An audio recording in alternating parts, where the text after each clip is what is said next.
ژمارەیەک کچی دەڤەری باڵەکایەتی لە سنووری پارێزگای هەولێر بێگوێدانە پاڵپشتی و هاوکاریەکانی حکوومەت لە چوارچێوەی چەند تیپێکدا کە خۆی لە وەرزشە جیاجیەکان دەبینێتەوە و خۆیان ڕێخستووە و ئەوان دەڵێن ئایندەمان گەشت دەبێت و لە داهاتوودا دەتوانین بەشداری چالاکیە وەرزشەکانی کوردستان و دەرەوەی وڵات بکەین. هیوا خوازیشن چیتر حکومەت بەو شێوەیە پشتگوێیان نەخات. ئێمە لە باڵەکایەتی بەسەرپەرشتی مامۆستا عومەر توانیمان کە هەوڵێکی تایکواندۆ بکەینەوە دەتوانین بەجار پاڵەوانتەکانی جیهانیش بکەین نەک کوردستان هاوکاریەکی وەهامان نییە کە یعنی یارمەتیمان بدە.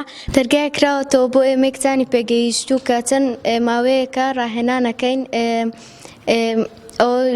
لەگەڵ هاوڕەکانمان تیپێکمان پێک هێناوە تیپی تۆپی پێ هەوڵە دێن لە ئایندەدا زیاتر خەڵکی ئاشنا بن بە وەرزشکردن.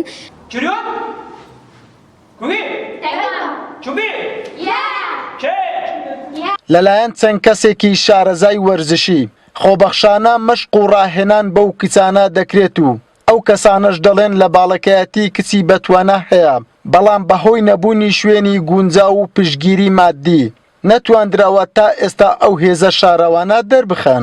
لە باڵەکایەتی ژنان و کچان زیاتر دێن بۆ بەرە وەرزشکردن و بەشداری دەکەن و ئێمە هیوادارین زیاتر کچان و ژنان بێن بۆ وەرزشکردن و گرنگی بە وەرزش بدەن و دەتوانین لە داهاتوودا پەرە پێ بدەین هەم لە چۆمان لەسەر ئاسی تۆمان و ئاسی شارەکانی تریش بەشداری لە چالاکیە وەرزشەکان بکەین. یاریزانی زۆر باش هەیە ئەگەر گرنگیان پێ بدەین باشتریش دەبن. کێشەی مادیمان هەیە هەتا ئاستێک کێشەی کۆمەڵایەتی تۆزە بەرەو کاڵبوونەوە دەچێت چونکە خەڵکی باڵەکایەتیش ئێستا بەرەو پێشتر چۆ زیاتر گرنگی بە وەرزش دەدات و هەوڵ دەدا وەرزش بەرەی پێ بدا. ئەگەرچی لە کۆمەڵگای کوردەواریدا بەتایبەت لە دەڤەرەکانی دوورە شارەکان کەمتر کچان بەشداری چالاکیە وەرزشیەکان دەکەن بەڵام لە باڵەکایەتی سەرەڕای هەموو ئەو ئاستەنگانەی کە لە بەردەمیاندان چەندین کچ ئێستا لە یاریە جیاجیەکان توانیویانە وەک وەرزشوانێک دەربکەون و بەشداری چالاکیە وەرزشیەکان بکەن.